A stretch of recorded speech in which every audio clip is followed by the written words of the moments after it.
the last video we were at Gelleråsen Arena and tested out the Evo. Unfortunately, it ended up with a big engine failure, and we decided to come back to the workshop directly to rip the engine out and see what actually happened, so we have a chance to make it to the first round.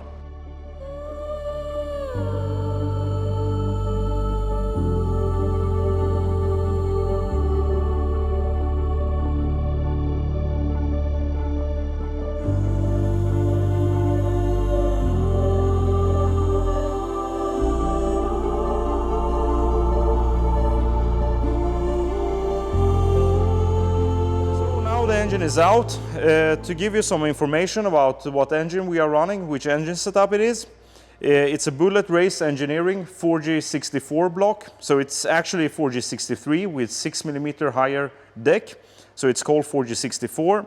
It's a dry deck, so we don't have water between the cylinder head and the block, so we externally push the water through the block, water pump up to the cylinder head and back again to the radiator. The crankshaft is from Brian Crower. It's a lightweight 102mm stroker crankshaft, and the rods are from Carillo, the 156mm rods. And also the pistons right now are from CP, so it's Carillo pistons inside, custom made for the stroker kit. And the cylinder head is from SME.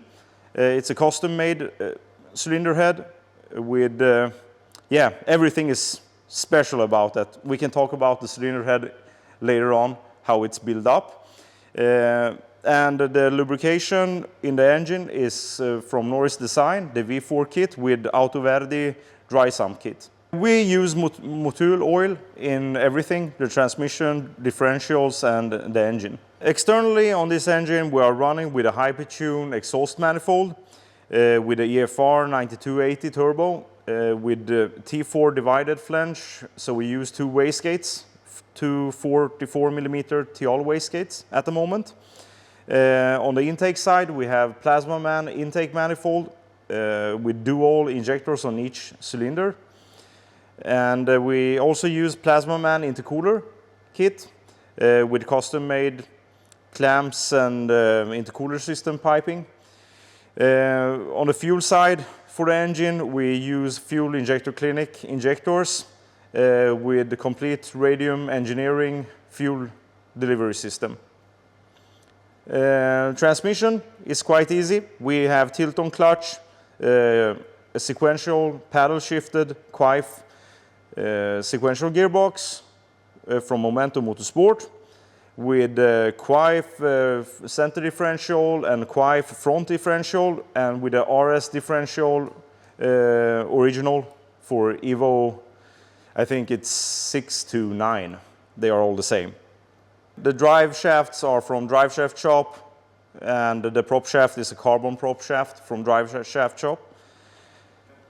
All of these parts in the car are controlled by M-Tron KV8 ECU, both the gearbox and the engine, basically everything in the car. In the logging system we use Motec C187 dash with i2 Pro, and we use Motec PDMs in the car as well. With this setup we have pushed over 1000 wheel horsepower on our dyno yet. And we have tested the car last year with exactly this setup, and it has been working quite good. After taking the engine out and in the middle of the night when we came back, we saw, this is the first thing we saw. This is the oil tray in the engine, and unfortunately we found some parts of the rod with a wrist pin still stuck on it.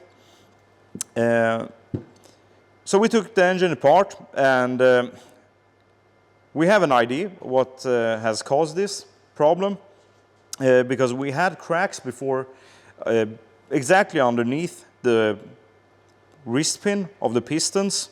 We had it 2 years ago, but we thought that it might be other issues that has caused it. So we have changed fuel, we have changed the tune, we have changed the boost level on the car. But this time we got the honest answer what's causing this problem on the cracks on the pistons. This setup with 102 millimeter crankshaft with 156 rods, unfortunately the piston can't be so big. We can't have so much material on it. So this is basically the only thing wrong with this setup is that we have reached the limit. We can't increase the boost level anymore, or the horsepower or the torque, because what happened is that this piston cracked and the rod came loose from the piston, and it got stuck between the crankshaft and the block. It came out from the block, actually, one part of the rod, and it destroyed the cylinder 3 too. Cylinder 1 and 2 are okay at the moment, but we can't use this setup anymore. This is like the limit. We have tested this since 2015, and it's time to move on, so we can have better material, more material in the car, so we can push for more boost and more power and torque levels. I just want to clarify something about the CP pistons to everyone looking in the video and our clients. It's nothing wrong with this piston. It's just not made for this application with this power output. So we still recommend to use this. We have it in stock, but we will not increase the power over 800 because this is what we order them for. 700 to 800 horsepower, and not on this application and for our car with over 1000 wheel horsepower. We have actually recalculated what we have in the engine at the flywheel, and it's 1188 horsepower in the engine. So I'm impressed that these pistons could handle it for 1.5 seasons. It was time. After finding out what was wrong with the engine and what caused it, we have decided that it's enough with 102 millimeter strokey kit. So we need to increase the RPM higher to get higher speeds at the track. With the gear ratio we have right now, we can't reach over 260 kilometers an hour, and we have plans to compete outside from Sweden, where we need to get like to 280 kilometers an hour. So we need to increase the rev limiter. After talking with the team, we decided that we need to change the recipe for the Evo. So we will go for 94 millimeter strokey kit, but still with a higher deck. So it will be a 4G64 like we have right now. And we compensate the deck height with the rods. So instead of running with 150 millimeter that we usually do in 94 millimeter strokey kits, we will use 156 millimeter rods. And it will be custom pistons as usual. So what we have done is that we called Darren at Bullet Race Engineering, actually on video, so we have shown him what the engine failure was about, and he prepared a new block for us.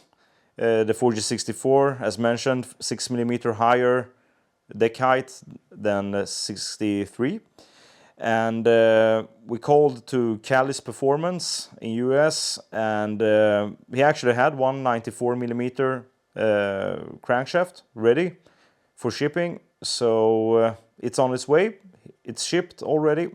So thank you for the help there. And we will use the Carillo rods again. In my experience, I just love them. It always worked perfectly in all our engines. So we will use the 156 millimeter rods there. We have actually a spare set for the engine ready here in the workshop. And for the pistons, it was really hard. We called all the manufacturers and see if anyone have any piston capable of like 1200 horsepower ready for delivery, and unfortunately not. It needs to be made first, and it will take about maybe 1 to 2 months, so we will miss the first round of the Time Attack series. So we called back to everyone that we know, and lucky us, Darren had actually one set of pistons from BME, capable of 2000 horsepower. The compression ratio is lower than we actually wanted if we were about to order a new set from a manufacturer, so it's 8-to-1. But I don't see a problem with that, because we can increase the boost on the car, and we can also use these pistons in the future, because we're planning to use nitrous at some stages on the track. So this will be really fun. We go for 94 millimeter, like a long rod engine, and we can rev the engine about 9,500 without being scared. And we have talked with Jimmy, that actually stepped in. The cylinder head is made by him, and he helped us. It didn't look so good on the cylinder head. The valves are messed up in 4th and 3rd cylinder. But he was like laughing and said, yes, send it back and I will help you out. So by the end of next week, we will have a new cylinder head ready for assembly. So now with everything ordered, everything is shipped, we have all the tracking numbers, it's just a waiting game. We are waiting for FedEx, UPS, DHL, like every company is, we have the tracking on in my mobile phone, so I see it like 24/7. And I hope that we will receive everything by the end of the next week. Meanwhile, we can focus on the client cars on daytime and see if we can fix some of the issues that we saw on the logging and analyzing program on the Evo, and get the car ready as soon as possible for next round.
Another week has passed since we talked last time. We want to thank all our suppliers and partners and sponsors that helped us get the parts in time. We see what we can do tomorrow with the engine. Yeah, everybody around us and all suppliers have stepped up big time, supplying parts in time, overnight parts, as we say. And the engine is back together with a little bit new setup that we will, inform you a bit on the results of. And tomorrow we are putting it back into the car, and hopefully we get it started. Hopefully we start it. Yeah. Tomorrow night. Yeah. Tomorrow night. Stay tuned for updates tomorrow. See you then. Good night.